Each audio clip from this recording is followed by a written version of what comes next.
Hi, everyone. I'm Dr. Michelle Lee, a pediatric emergency physician at the Hospital for Sick Children in Toronto.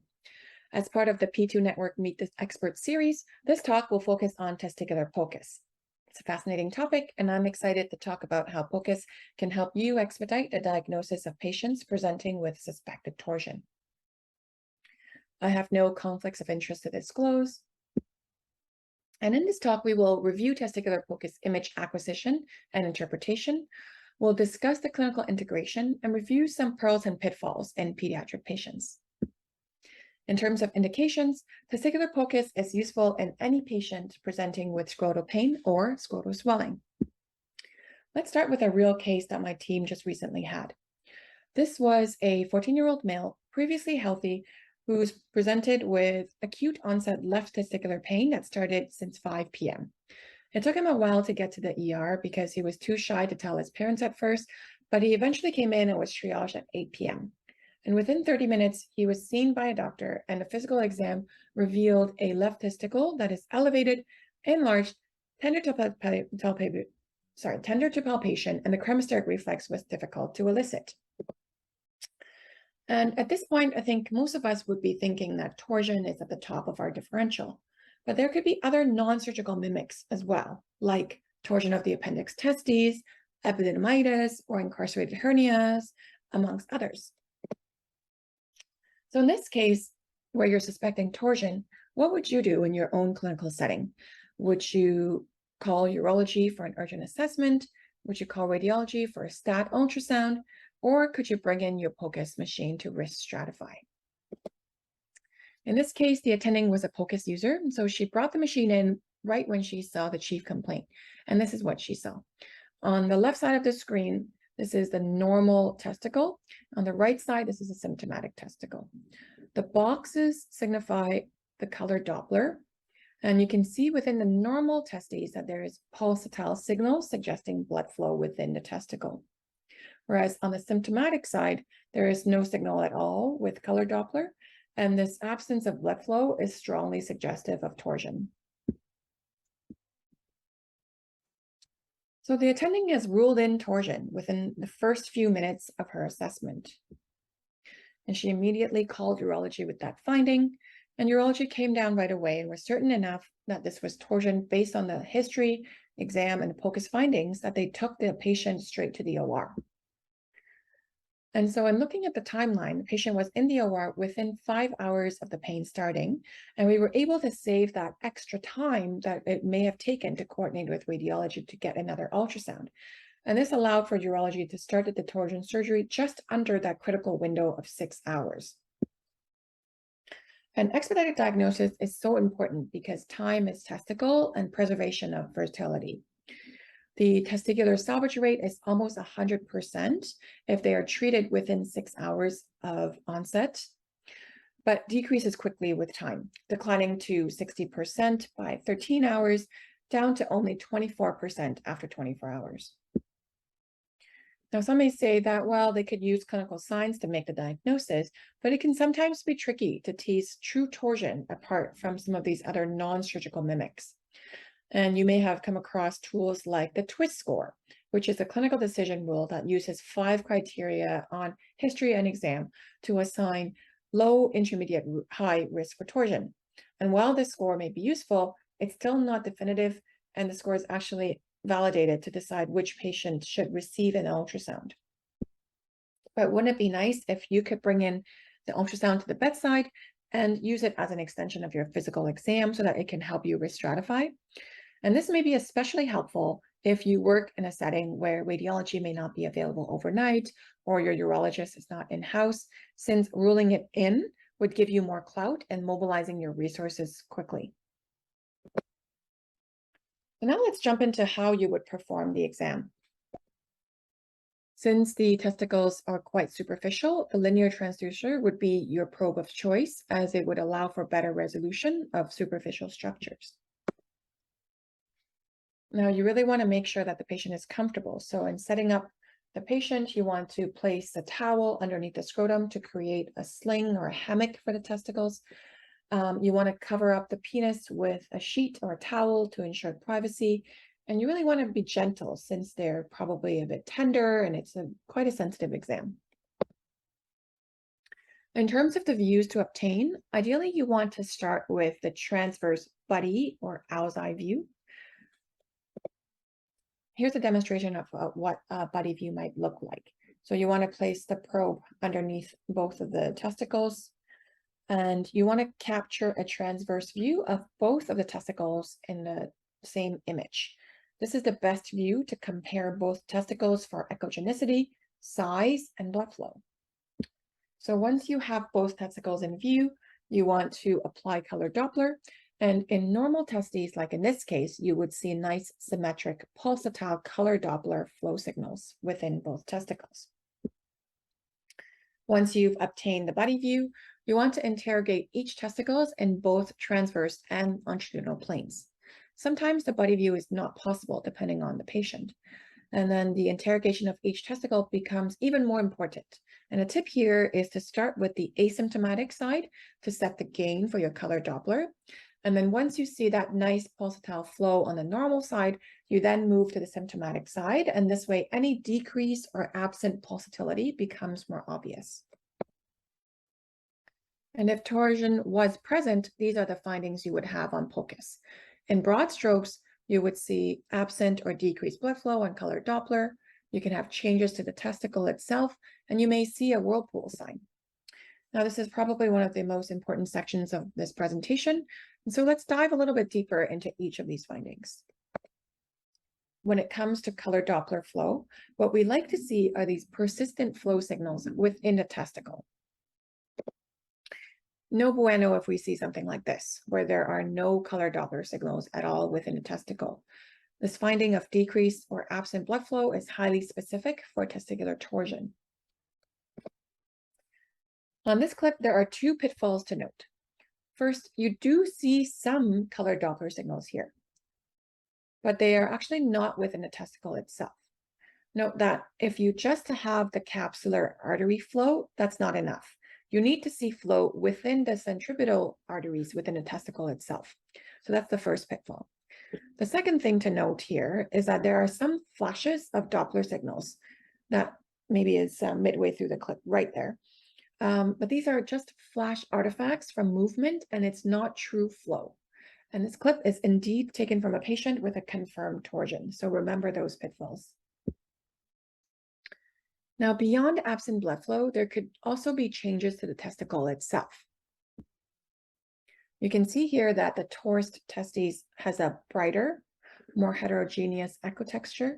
It's larger, and it can have a small reactive hydrocele around. When you apply color Doppler, the affected testicle only has flash artifacts rather than the true Doppler flow as you see in the normal testes.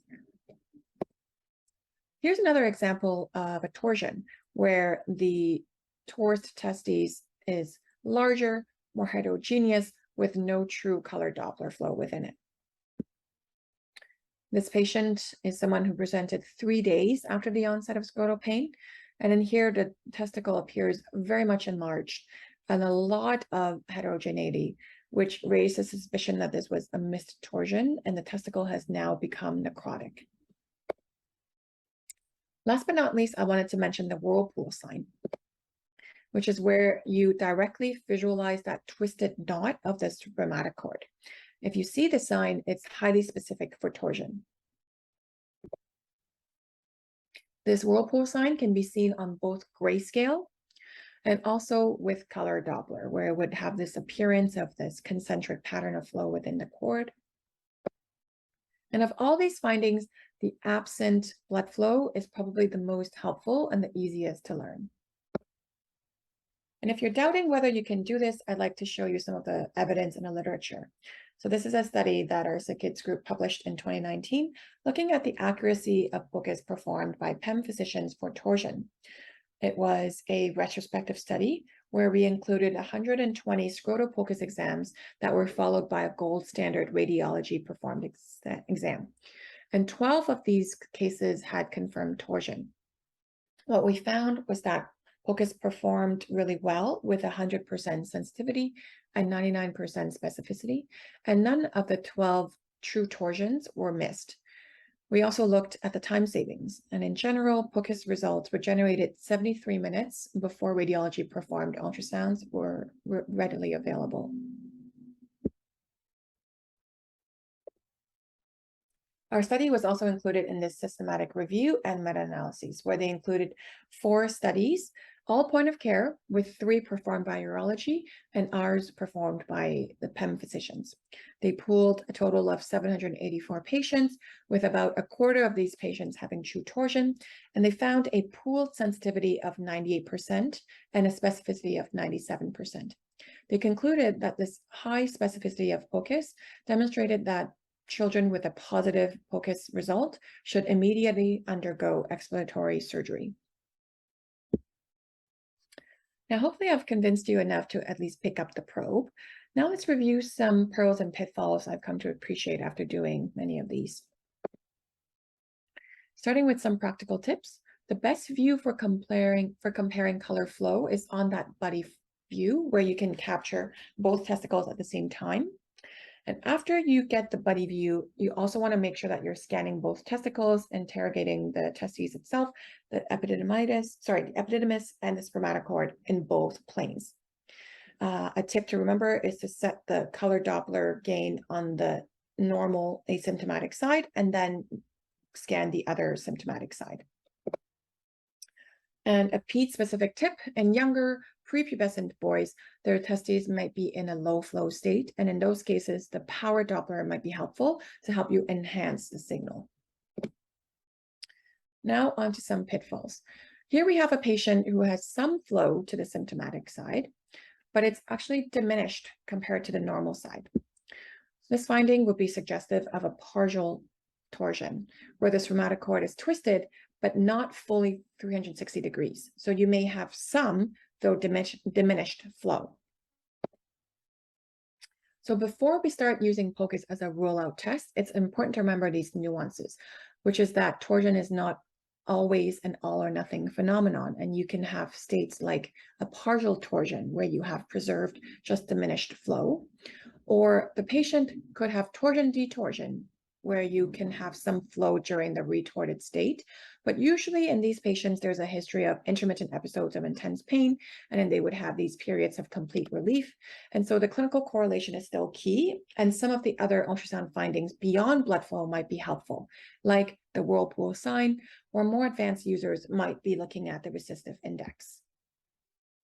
And here's where the spectral waveform may be informative, where it may show an increased testicular resistive index with absent diastolic flow, which indicates severe venous obstruction. Normal resistive index should be between 0.5 to 0.7. Anything higher than 0.7 would suggest torsion. Now, this is a bit more complicated, and it's beyond the scope of this talk, but if you're interested, there are lots of radiology literature that goes into a lot more detail around how to do this. So what would the clinical integration of scrotal POCUS look like? Well, instead of the current workflow, where the bottleneck is often in getting that comprehensive ultrasound, maybe we can imagine a more nuanced approach where POCUS is part of your physical exam. If there's no flow, you call urology right away for OR. If there is flow, then you know you have a little bit more time to think about what you need to do next, whether it's comprehensive ultrasound or talking to urology, or maybe even discharge if it was a low pretest probability to begin with. And ruling in torsion does not only help you expedite urology consult, it can also help you if you want to attempt manual detorsion. So some of you who may be working in remote settings where urology may not be readily available, you may find yourself in a scenario where you're the one attempting a manual detorsion. And the maneuver is described as opening the book, where you would grasp the testicles on each side, so, grasp the testicle and rotate from the medial towards the thigh in 1 or 2 full 360 turns. And you can confirm that you've detorted when the patient has a relief of pain, or you can put the POCUS probe on to check for return of flow after your maneuver. Now, if you were to try to do this, just keep in mind that there's a small subset of patients that may have twisted in the other direction. And so if there's no relief or the pain worsens, maybe try rotating in the other direction. The last section of this talk is a brief overview of some of the other findings you may have in an acute scrotum. Here's what epididymitis might look like, where you have an enlarged epididymal head with altered echogenicity. You can see it right there.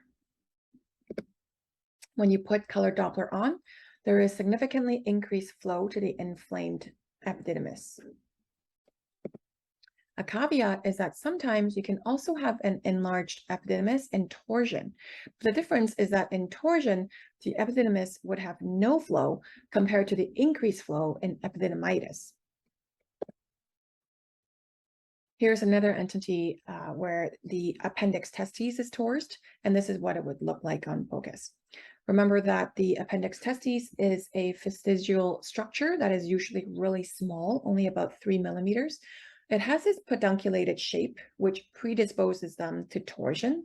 And when it's torsed, it becomes enlarged like you can see here and cause a lot of pain. And on color Doppler, you would see no flow to this appendix testes. Lastly, just a plug for considering using POCUS in those cases where there is quote unquote an incarcerated hernia that has failed multiple reduction attempts. This is what herniated bowel would look like, where you can see the bowel wall bundled together with some bowel content. And within that bowel content, sometimes there could be air, sometimes there could be fluid. But sometimes it's not actually a hernia that people have been pushing on. This was a case that we published as a case series where a young child was misdiagnosed as an incarcerated inguinal hernia and underwent multiple unnecessary painful reductions. And then by the time the patient got to us, we put our probe on and realized just at the bedside that this child actually has inguinal lymphadenitis and actually had no hernia to begin with. Sometimes the content of that swelling might surprise you. So in this case, the content within the inguinal swelling was revealed to be actually an ovary, as indicated by this chocolate chip cookie-like appearance right here. So in summary, testicular POCUS can help narrow down your differential diagnosis of the acute scrotum. It is easy to rule in complete torsion by confirming absent flow. We talked about the clinical integration and reviewed some of the pearls and pitfalls in pediatric patients.